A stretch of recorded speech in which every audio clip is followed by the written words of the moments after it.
Bonjour, aujourd'hui nous recevons Amel Mostafa Itier. Oui, bonjour. Soyez la bienvenue, madame. Merci de me recevoir, de nous recevoir. Voilà. Alors, nous vous recevons dans le cadre des entretiens de la Glorieuse que nous publions toutes les semaines depuis 6 ans, le mardi. Donc, vous êtes la présidente du collectif Montpellier Propre. Oui, qui se transforme en association. Voilà, en association pour sauvegarder la propreté des ruelles de l'Écusson. Oui.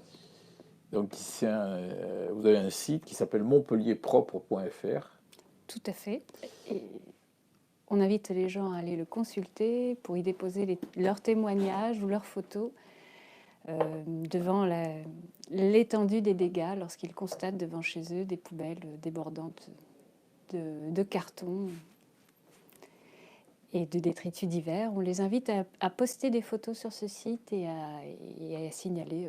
Comment faut faire? Faut vous envoyer la photo, ils peuvent poster directement. En fait, on nous envoie la photo et elle est publiée quelques heures plus tard. Donc vous avez 44 ans, 2 enfants, vous habitez dans l'Écusson, rue du Cheval Blanc, à côté de la demeure de l'ex-demeure de Casanova et de la belle Montpelliéraine. Pas tout à fait sa demeure, de l'auberge du Cheval Blanc où Casanova a séjourné et où il a pu retrouver celle qu'il a appelée la belle Montpelliéraine et à laquelle il a dédié justement ce récit de la belle Montpelliéraine. Donc c'est une rue qui mériterait d'être patrimonialisée, qui mériterait un petit écriteau, et au lieu d'être la belle jonchée d'ordures, comme on a pu le dire plusieurs fois lorsqu'on a essayé d'alerter, que ça redevienne la belle Montpelliéraine. D'accord. Vous êtes professeur de lettres-histoire dans un lycée professionnel. Tout à fait, au lycée Pierre Mendès France de Montpellier. D'accord. Et donc comme passion et de formation, vous êtes archéologue. Oui, archéologue, préhistorienne, spécialiste de l'art rupestre du Sahara. Et vous avez quitté l'archéologie pour l'éducation? Non, l'archéologie ne se quitte pas. L'éducation, l'enseignement me plaît aussi, mais l'archéologie ne se quitte pas.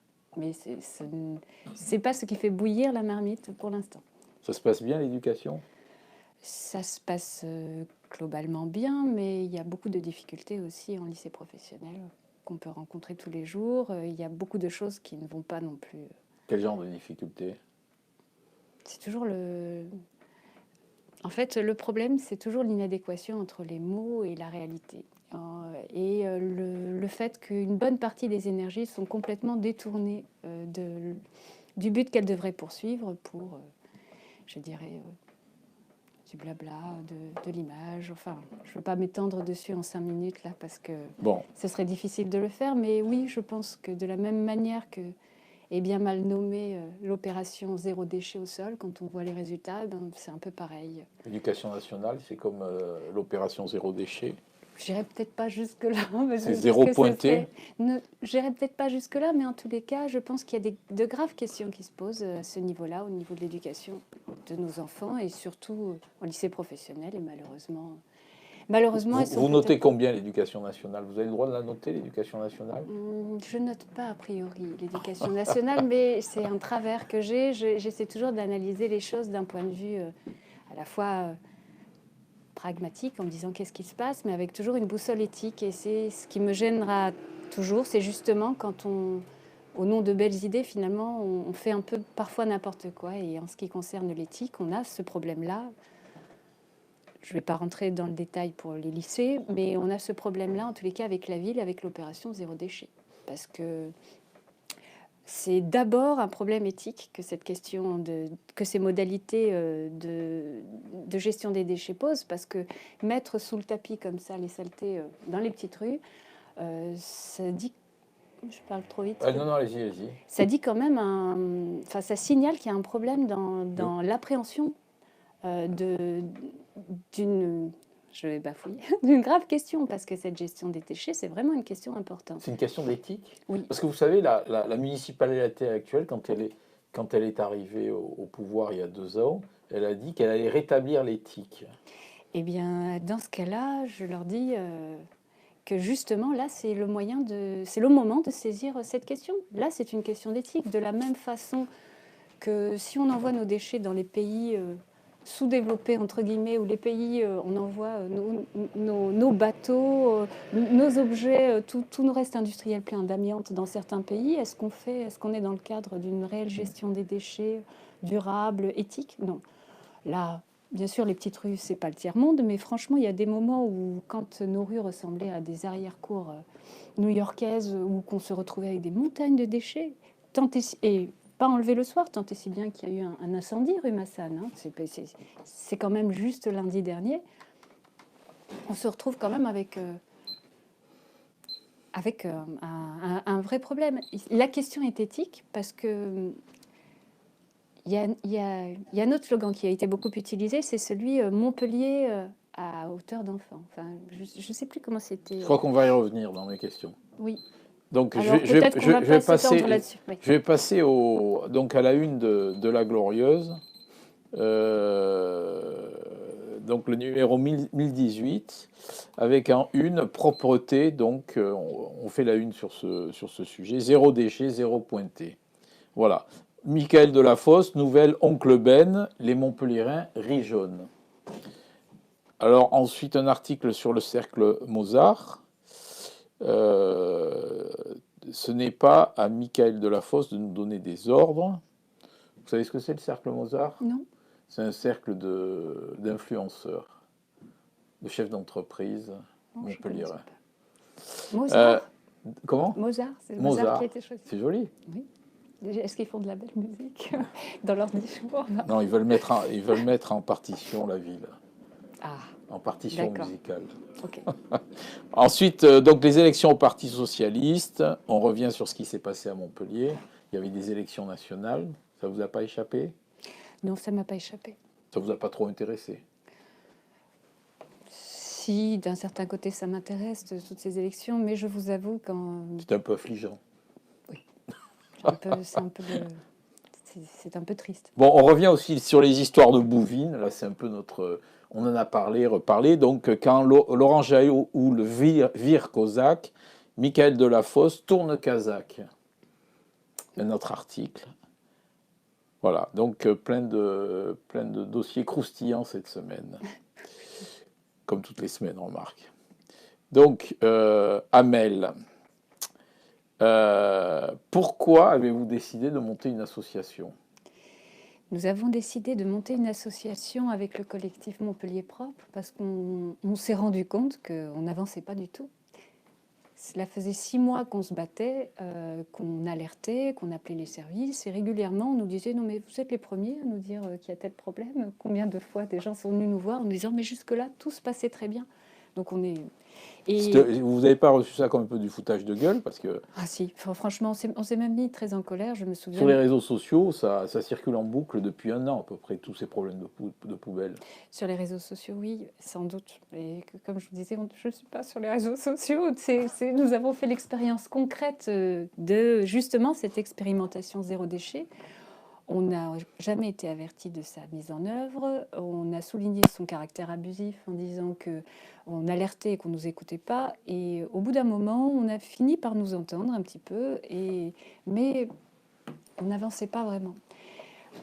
Il y a eu une réunion qui s'est tenue le 29 décembre au sujet justement de l'extension de la zone à l'ensemble de l'Écusson. Et nous en avons été avertis par une autre association, Mare Nostrum, justement, qui a eu la gentillesse de nous appeler parce qu'ils connaissaient notre site en disant « Tiens, est-ce que vous allez venir ?»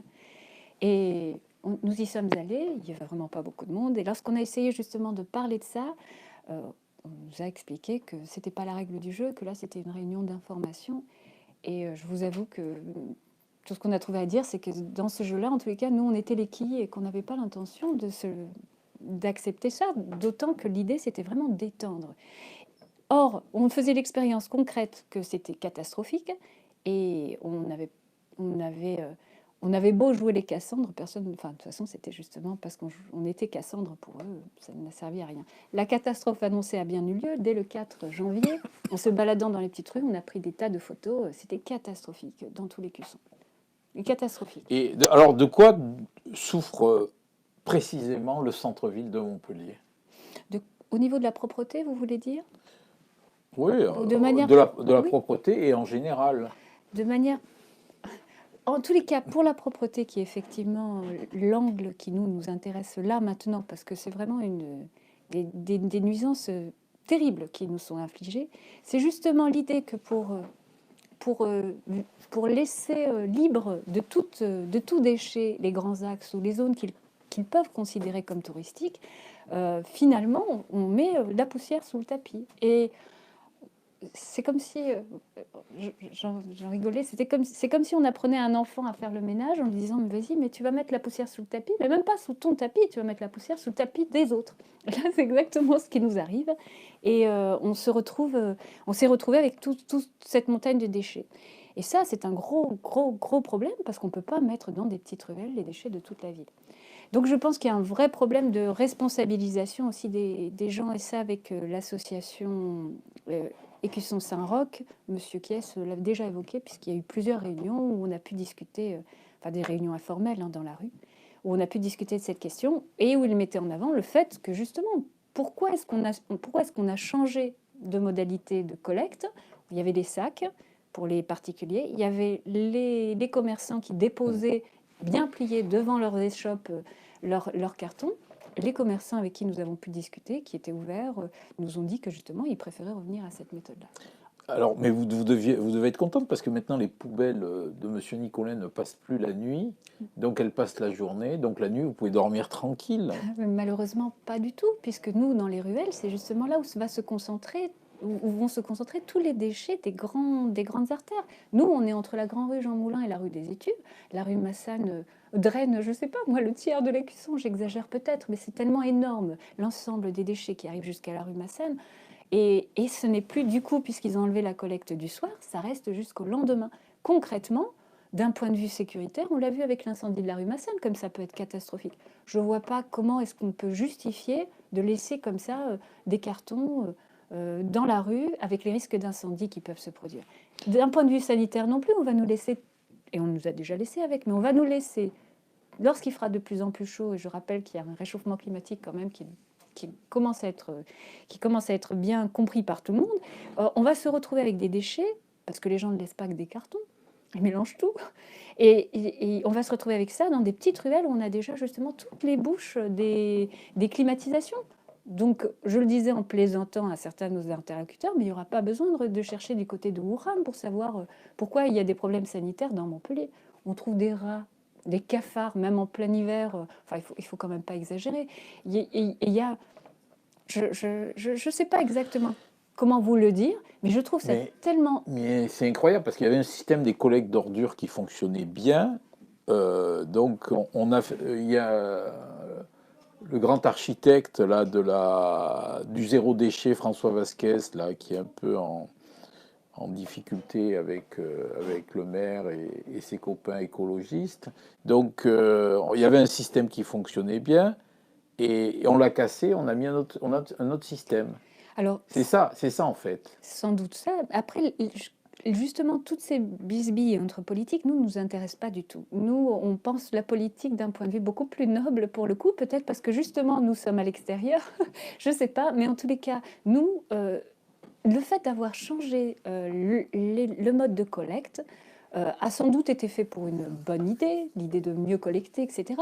Mais il n'empêche que le résultat est désastreux. C'était peut-être une erreur. Le problème, c'est que c'est en train de se transformer en faute. Vous avez rencontré M. Vasquez? Je n'ai pas rencontré M. Vasquez, d'où lui avons écrit.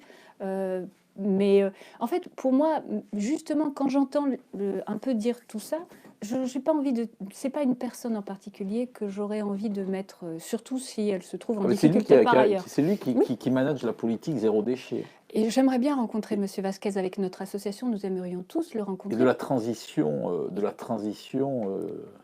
des déchets. Tout à fait. Nous aimerions le rencontrer pour pouvoir peut-être lui faire mesurer la catastrophe que constitue cette opération, qui part peut-être de bonnes intentions, mais qui, dans ses modalités, se révèle vraiment poser un problème éthique. Je reviens vraiment là-dessus, parce que je pense que leur idée au départ pouvait Éthique, être c'est un bonne. peu loin quand même. Non, parce que C'est un problème technique, on va dire. non, quand vous vous infligez à des habitants de Montpellier, sous prétexte qu'ils font partie de petites ruelles et qui sont du coup moins nombreux, que s'ils râlent, ça fera moins de bruit, quand vous leur infligez des nuisances pareilles, il se pose vraiment un problème éthique, d'autant que ce sont des personnes qui agissent théoriquement au nom d'une certaine idée humaniste, au nom d'une nouvelle écologie, au nom du développement durable.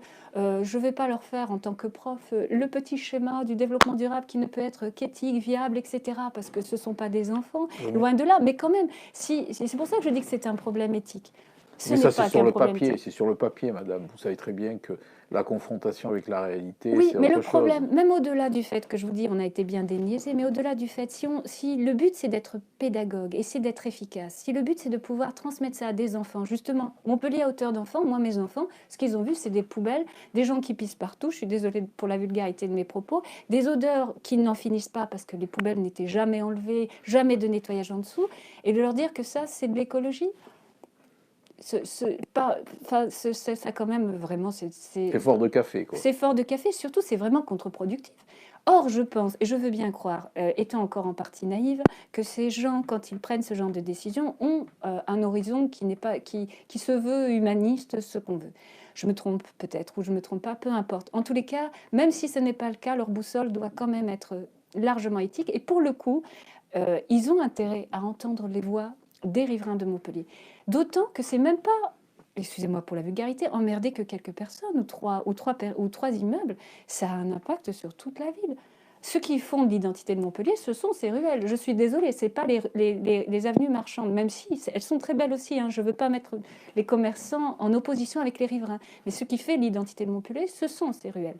Ensuite, quand un touriste passe et qu'il va justement, ou un visiteur passe, il passe par ces ruelles.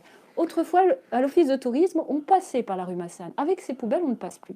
J'ai rencontré plein de touristes qui étaient là et qui disaient « Oh là là, quelle catastrophe !» Et avec, nous n'étions pas encore très forts, on aurait dû les interviewer, les mettre dans notre site, oui, sur des réseaux sociaux, envoyer ça, mais le principe, c'est quand même celui-là. Et puis, les odeurs épouvantables que ça va générer, plus il fera chaud, je ne vois même pas comment ça peut ne pas les interpeller et les arrêter. Or, je vous disais, si c'était une erreur au départ, ça va se transformer en faute s'ils ne veulent vraiment pas entendre raison de ce côté-là. L'opération zéro déchet est un fiasco.